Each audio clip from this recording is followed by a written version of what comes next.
Today we're making easy 2-ingredient cherry bark.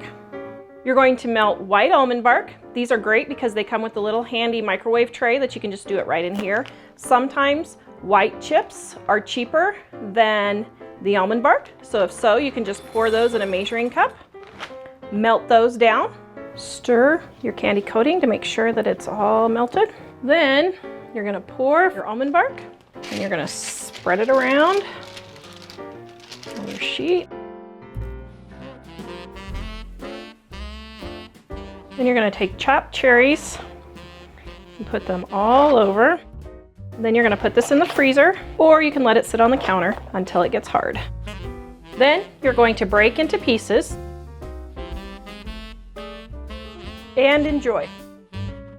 If you want to eat better and spend less, please check out our Dining on a Dime cookbook. Go to livingonadime.com. This recipe is in the link in the description below.